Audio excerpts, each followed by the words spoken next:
সকলেই আমার প্রীতি ও শুভেচ্ছা নেবেন, আশা করি ভালো আছেন। কথায় আছে, অভাগা যেদিকে যায় সাগর শুকিয়ে যায়। আমিও বিধবা হতে দেশেও দুর্ভিক্ষ আসতে, বিষয়টি এরকমই হয়েছে। একের পর এক বিশ্বের বিভিন্ন দেশের সাথে বাণিজ্য ঘাটতি দেখা যাচ্ছে। বাণিজ্য বাংলাদেশের সাথে মানুষ করতে চাচ্ছে না, অর্ডার দিয়েও ক্যান্সেল করছে, কেউ সাহায্য সহযোগিতা করছে না, নতুন করে কেউ বিনিয়োগের বার্তা নিয়ে আসতেছে না। একের পর এক কলকারখানা বন্ধ হয়ে দেশ দেউলিয়া হয়ে যাচ্ছে। এর মধ্যে বাংলাদেশে বন্ধ হচ্ছে যুক্তরাজ্যের অর্থায়নে পরিচালিত জলবায়ু প্রকল্প।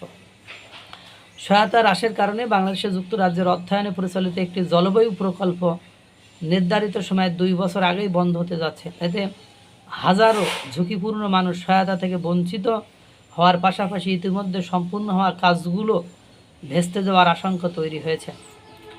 এ তথ্য তুলে ধরেছে ব্রিটিশ সংবাদ মাধ্যম দ্য ইন্ডিপেন্ডেন্ট। প্রতিবেদনে বলা হয়, যুক্তরাজ্যের পররাষ্ট্র, কমনওয়েলথ ও উন্নয়ন দপ্তর বর্তমানে বিদেশি সহায়তার বাজেট কমানোর প্রক্রিয়ার মধ্যে রয়েছে। এর ফলে যুক্তরাজ্যের বৈদেশিক সহায়তার বাজেট মোট জাতীয় আয়ের 0.5% থেকে কমে 0.3% নামবে।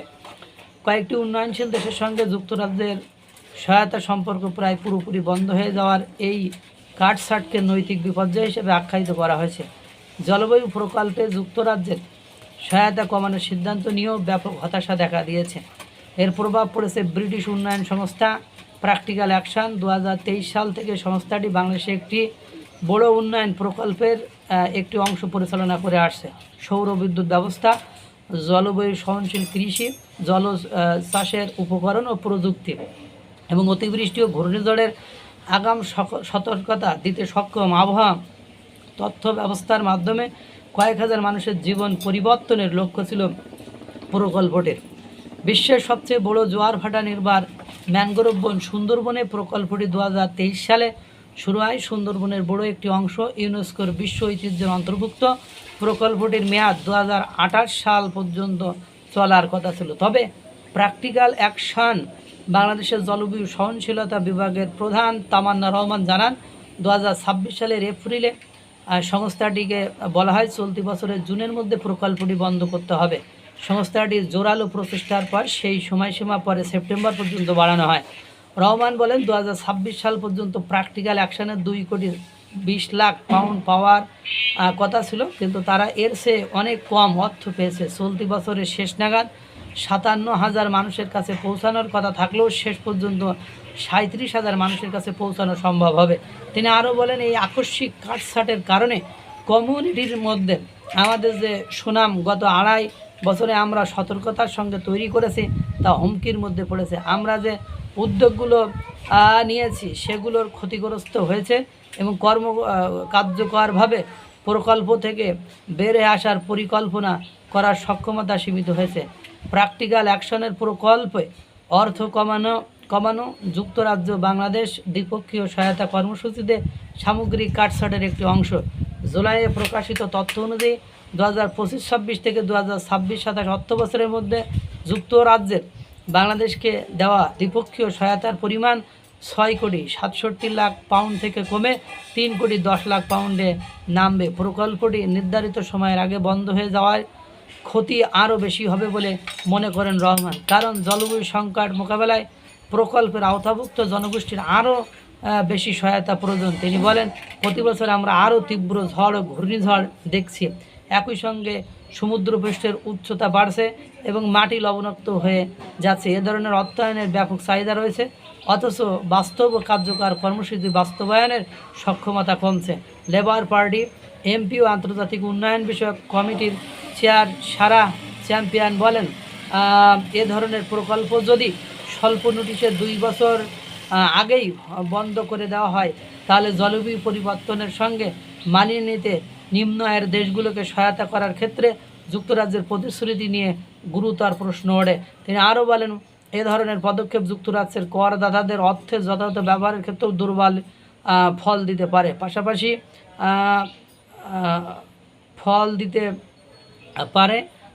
পাশাপাশি জলবায়ু পরিবর্তন মোকাবেলায় নির্ভরযোগ্য অংশীদার হিসেবে যুক্তরাজ্যের সুনাম ক্ষতিগ্রস্ত হতে পারে। গঙ্গা, ব্রহ্মপুত্র, মেঘনা নদী মিলিত হয়ে বঙ্গোপসাগরে প্রবাহিত হওয়ার আগে যে দ্বীপ তৈরি হয় তার উপর অবস্থিত সুন্দরবনের আয়তন 10,277 বর্গ কিলোমিটার। এখানে বিপন্ন বাঘ ও নদীর ডলফিন সহ 42 প্রজাতির স্তন্যপায়ী এবং প্রায় 300 প্রজাতির পাখি রয়েছে। প্র্যাকটিক্যাল অ্যাকশনের সহায়তা পাওয়া মানুষজন এই অনন্য পরিবেশগত এলাকার প্রান্তে বসবাস করেন। ঐতিহ্যগতভাবে তারা মাছ, জ্বালানি কাঠ, মধু সহ বিভিন্ন পণ্যের জন্য বনের উপর নির্ভরশীল। অনেকেই এখন কৃষিকাজও করেন, তবে ব্যাপক নিরক্ষরতা এবং বাংলাদেশের বৃহত্তর অর্থনীতি থেকে তাদের ভৌগোলিকভাবে বিচ্ছিন্নতার কারণে তারা দেশের সবচেয়ে প্রান্তিক জনগোষ্ঠীতে পরিণত হয়েছে। 2009 সালে সুন্দরবনে আঘাত হানা ঘূর্ণিঝড় আইলার পরও অনেকে এর প্রভাব বহন করেছে। ওই ঘূর্ণিঝড়ে আনুমানিক 1 লাখ মানুষ ক্ষতিগ্রস্ত হয়েছিল। স্থানীয় অবকাঠামো ধ্বংস হওয়ার পাশাপাশি কিছু এলাকায় ভূপ্রকৃতি পুরোপুরি বদলে যায়।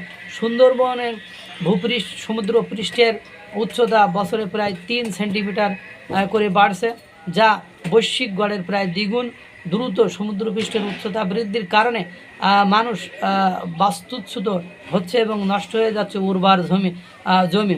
দাতব্য সংস্থাটির কর্মীরা জানিয়েছেন, প্রকল্পটি নির্ধারিত সময়ের আগেই বন্ধ করে দেওয়ার ঘোষণা আসার পর তাদের কমিউনিটির কিছু সদস্য কেঁদে ফেলেন, কারণ চাকরি হারা হচ্ছেন। আবার অন্যরা বিভ্রান্ত হয়ে পড়েন এই ভেবে যে ঠিক যখন বিভিন্ন উদ্যোগ ফলপ্রসূ হতে শুরু করেছে তখনই কেন সহায়তা বন্ধ করে দেওয়া হচ্ছে। প্রকল্পের আওতায় 140 উদ্যোক্তার একটি তহবিল গঠনের উদ্যোগও ছিল। প্রত্যেককে 50,000 টাকা করে দেওয়া হয়েছে এবং প্রাথমিকভাবে প্রকল্পের পক্ষ থেকে প্রশিক্ষণও দেওয়া হয়েছে।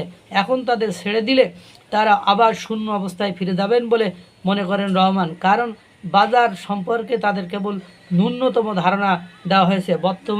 রহমান বলেন, প্রকল্পটি ডিসেম্বর 2028 সাল পর্যন্ত চলার কথা স্পষ্ট থাকার পরেও 2 থেকে 3 মাসের নোটিশে সব কিছু গুটিয়ে নেওয়া খুব কঠিন। 17 কোটি মানুষের দেশে বিদেশি সরকারের অনুদান দিয়ে প্রয়োজন থাকা প্রত্যেক মানুষকে দারিদ্র্য থেকে বের করে আনার বাস্তবসম্মত নয় বলে মনে করেন রহমান। এ কারণে যুক্তরাজ্যের মতো দাতা দেশগুলোর বেসরকারি বিনিয়োগকারীদের সঙ্গে নতুন ধরনের অংশীদারিত্বের মাধ্যমে অর্থ আনার উদ্যোগকে তিনি বোধগম্য বলে মনে করেন। তবে তিনি বলেন, একই সময়ে আমরা যখন বাংলাদেশের সবচেয়ে প্রান্তিক ও ঝুঁকিপূর্ণ মানুষের কথা বলছি, তখন বেসরকারি মূলধন কীভাবে সেখানে আসবে তা বোঝা খুব কঠিন। মানুষের উল্লেখযোগ্য আর্থিক আয় নেই এবং 2009 সালে ঘূর্ণিঝড় আইলার পর থেকে যোগাযোগ ও অবকাঠামো প্রায় নেই বললেই চলে। অন্যান্য বেসরকারি সংস্থাও রহমানের উদ্যোগের সঙ্গে একমত। গত বছর এনজিও মার্সি কর্পস জানিয়েছিলেন, উন্নয়নশীল দেশগুলোর অভিযোজন অর্থায়ন প্রয়োজনের মাত্র 3% এখন পর্যন্ত বেসরকারি খাত পূরণ করেছে। বন্যা প্রতিরোধের মতো উদ্যোগকে সাধারণত জনকল্যাণমূলক বিষয় হিসেবে বিবেচনা করা হয়, যেগুলো নির্মাণে প্রয়োজন সরকারি অর্থ। এ হলো অবস্থা। একেই বলে গোদের উপর বিষ ফোড়া। বিপদ যখন আসে তখন চতুর্দিক থেকে আসে। মহান সৃষ্টিকর্তা সকলকে ভালো রাখুক, সুস্থ রাখুক।